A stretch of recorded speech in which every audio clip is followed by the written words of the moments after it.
나이 40이 넘도록 연애 한 번 한 적이 없다. 도저히 이성 앞에 나갈 용기가 안 난다. 사람이 남자가 나한테 다가올 때 나는 두렵다. 또 어떤 남자분은 이혼했대요.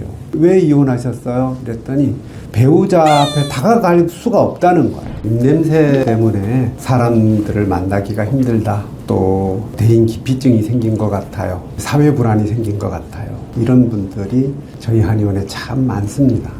그래서 입냄새 치료는 두 가지를 해결해야 된다라고 생각해요. 첫 번째는 입냄새 자체를 치료해야 되는 거죠. 두 번째는 입냄새 때문에 힘들어 하시는 분들의 인지를 좀 잡아드릴 필요가 있어요.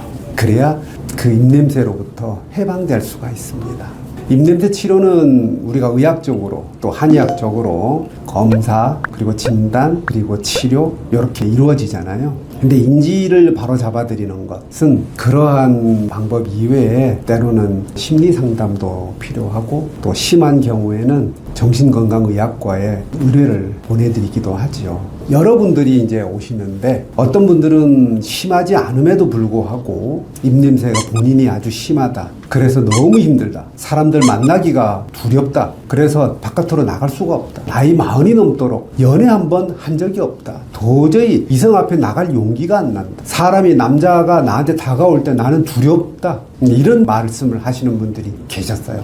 너무나 마음 아팠죠. 또 어떤 남자분은 이혼했대요. 왜 이혼하셨어요? 그랬더니 배우자 앞에 다가갈 수가 없다는 거라. 왜 배우자가 입냄새 때문에 힘들다고 하던가요? 아니 말 안 하지만 저 입냄새가 너무 심해서 가까이 가는 거 힘들어 했을 거예요. 힘들어 할 거라는 생각을 하니까 도저히 다가갈 수가 없었고 부인이 다가오면은 피했다는 거예요. 그리고 왜 자기가 부인을 피하는지 말을 못했다는 거라. 그러니까 부인은 얼마나 답답했겠어요. 이 사람 나를 미워하나 싫어하나 실정이 났나 사랑이 식었나 이러한 오해를 하게 되고, 그런데 그 부인의 그러한 마음을 풀어주어야 하는데 차마 입냄새라는 말이 입에 떨어지지가 않더라는 거죠.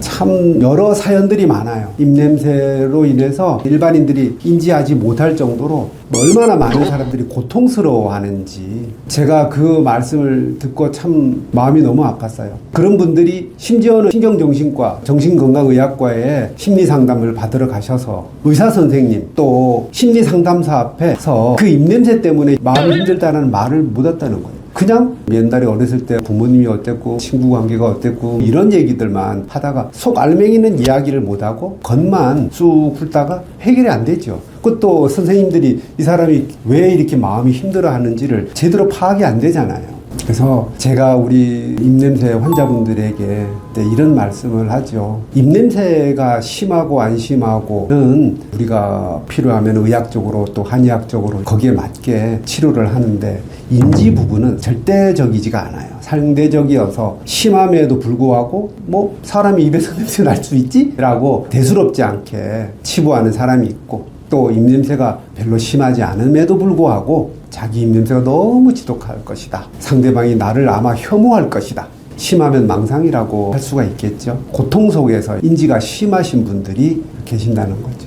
저는 그런 분들 뵐 때마다 이렇게 말씀을 잘 들어드리고 상황에 맞게 말씀을 좀 거들어드리죠. 인정해드리고 얼마나 힘드셨어요. 충분히 이해할 만합니다. 이렇게 말씀을 드리고, 또 입냄새의 원인이 무엇인지에 대해서 정확한 사실에 근거해서 내가 판단하고 인지하고 어떻게 대처할지, 어떻게 내가 이걸 치료해야 할지를 상대방을 만날 때 그러면 어떻게 해야 할지를 정확하게 아시는 것. 제대로 된 정확한 바른 인식이 참 중요하다. 너무 힘들어 하시는 분들은 제가 이렇게 직설적으로 딱 말씀드리면 그걸 잘 못 받아들이세요. 그래서 그분들에게는 또 그분들에게 맞게 제가 할 수 있는 최선을 다해서 상담도 해드리고 공감해드리고 또 인정해드리고, 그러면서 점점 사실에 근거해서 제대로 된 인식을 할 수 있도록 도와드리려고 하지요. 특히 입냄새는 인지의 문제가, 입냄새가 실제로 냄새가 많이 나는 것 못지않게 참 중요한 이슈예요. 그래서 저도 환자분들 만나 뵐 때마다 무거운 주제이기도 합니다. 그렇지만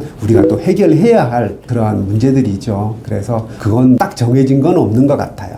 환자분들에게 맞게 제가 그분들 이야기 말씀 들어드리고, 그리고 또 이런 것이 있습니다. 심리적인 것뿐만이 아니고 인체적인 문제가 있어서 다른 입냄새뿐만이 아니고 우리 몸에 있어서 위장관의 문제라든지 또는 뇌의 문제라든지 여러 다른 기능적인 문제로 인해서 그 인지를 왜곡하기 쉬운 상태가 될 수도 있거든요. 그런 부분들은 제가 처방을 통해서 치료를 해드리고 있습니다.